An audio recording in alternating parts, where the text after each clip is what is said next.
Hello, I'm the Dark Master, and welcome back to the History of Elephants.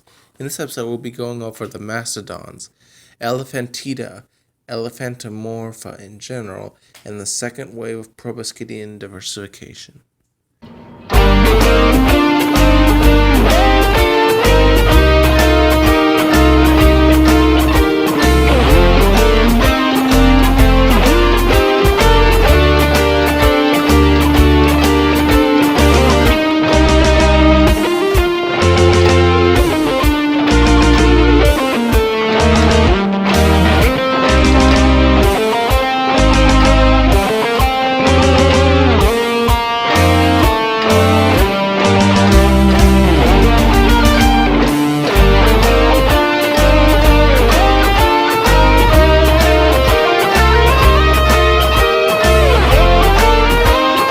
Elephantomorpha contains all non-basal elephantiforms. While we discussed in the last episode these basal forms, this time the elephantomorphs will be discussed. They are divided into two subgroups, the Elephantida and Mammutidae. We shall be covering the second group for the rest of the episode. However, we must start with what's in a name. You probably call the Mammutidae mastodons. However, mastodon has no scientific/taxonomic meaning anymore. The name itself comes from the Greek words for nipple and tooth. I don't really see their bestial resemblance, but it is very distinct from the mastodon tooth. The scientific name of the American Mastodon genus is mammut, which sounds a lot like mammoth, which at the time they were thought to be closely related. Now we know that they are incredibly distantly related. They are about as distinct as they can be while being in the same clade, which is very interesting. Also, many proboscideans have the name Mastodon in their name, but are not actually closely related. Palaeomastodon and Hemimastodon are basal members that we discussed last time. Cenomastodon, Nodiomastodon, and Stegomastodon were all in fact gomphotheres, which are actually more related to mammoths than they were to mastodons. Now that that's all been cleared up, and in fact we'll be covering the gomphotheres next time, let's go over the variations of the Mammutidae. The first genera, Eozygodon, emerged in the late Oligocene and lived from 27 to 24 million years ago. It lived in northwestern Kenya. The next genus, Eozygodon, emerged in the Miocene. Both of these species are little known from scant material. However, we do know that at this time, there were massive environmental changes occurred to the habitat that proboscideans lived in. In addition, a new land bridge was formed. You see, during the Oligocene, the formerly expansive jungles began to be replaced by larger amounts of drier forests and grasslands. This led to the decline of the majority of plesioelephantiforms and the development of mastodons and gomphotheres, with better teeth for eating the rougher vegetation. With these better teeth, the mastodons were equipped to leave the jungles and expand, helped by the development of the Gomphotherem land bridge I mentioned earlier.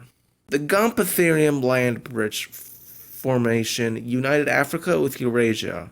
Prior to that, fauna rarely crossed the open Tethys Ocean that separated the continents since the Triassic.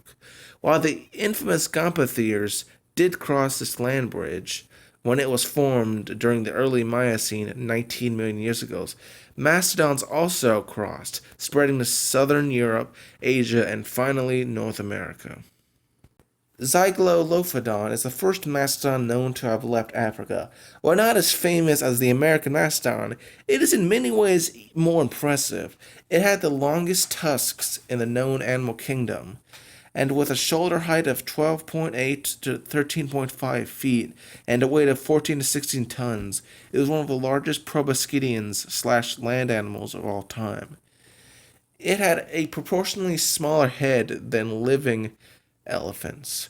Overall, this is quite an impressive beast. It's a shame it hasn't been in more media. Sino-mammoth, which literally means Chinese mammoth, was a close Chinese branch of the Mastodon family. It is known from a single mandible and a right femur, although recently the mandible was lost. What little can be said about this genus is that it lacked the lower tusks that Xiaoxiao and Mastodon had. Yes, they did in fact have lower tusks, but they were vestigial, even being lost. Overall, it's very similar to the well-known mammoth, and as such, not much more can be said. Now let's go over the well-known mammoth, also called the mastodon. Mammoths, called mastodons, in much literature and for the rest of this video, were the last of the mammutids to evolve in the late Miocene and survived until the late Pleistocene 10,000 to 11,000 years ago. They are, as of the time of this reading, 5 species considered valid, though some of them are controversial. And yes, they did have lower tusks, but they were vestigial. That's a common trend in elephants. They often lose the lower pair of tusks, which we'll see later. The 5 species of mastodon are Mammoth americanum, Mammoth pacificus, Mammoth matthewi, Mammoth raki, and Mammoth cosionensis. Of these, the first 2 are the most well-known and the least controversial than the others. The American Mastodon and the Pacific Mastodon can be separated by the fact that the Pacific species consistently lacks the lower tusks. Yes, mastodons do have lower tusks. They're just vestigial. The Pacific species also has narrow molars, 6 as opposed to 5 sacral vertebrates, and thicker femurs. Aside from that, it was identical to the American Mastodon, which will be the focus of the rest of this video. The American Mastodon is without a doubt the second most known extinct proboscidean after the mammoth genus, with which they are often confused. But there are distinct differences with both groups, aside from the obviously divergent evolution. The mastodon was stockier, with shorter and more muscular legs. In size, it was on average 7 feet 7 inches at the shoulder and weighed 7.8 tons. The tusks were less curved than the mammoths, and the teeth were more cusp-shaped. Technically nipple-shaped, but I don't see it. Unlike the elephants and mammoths, who have more plate-like teeth for grinding grass.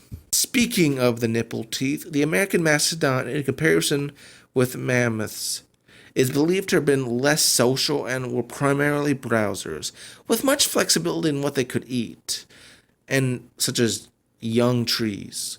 The American Mastodon was one of the most widely distributed Pleistocene proboscideans in history. It ranged as far east as Florida to as far north as Alaska, and as far south as Honduras. More isolated specimens have been found across the east coast as well.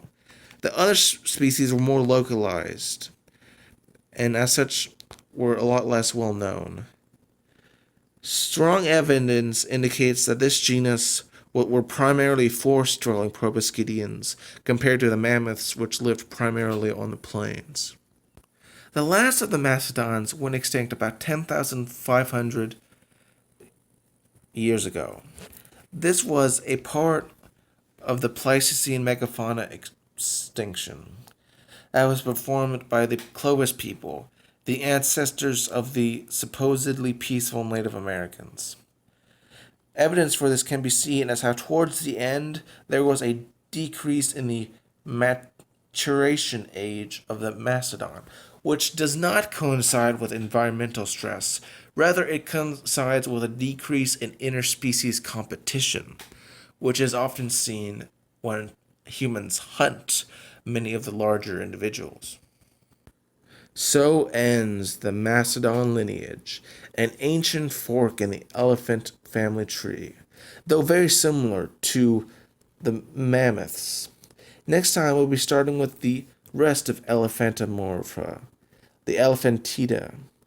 I hope you can now tell the difference between a mastodon and a mammoth, and I hope it was educational as well as entertaining. I'm the Dark Master, and remember to subscribe for more videos.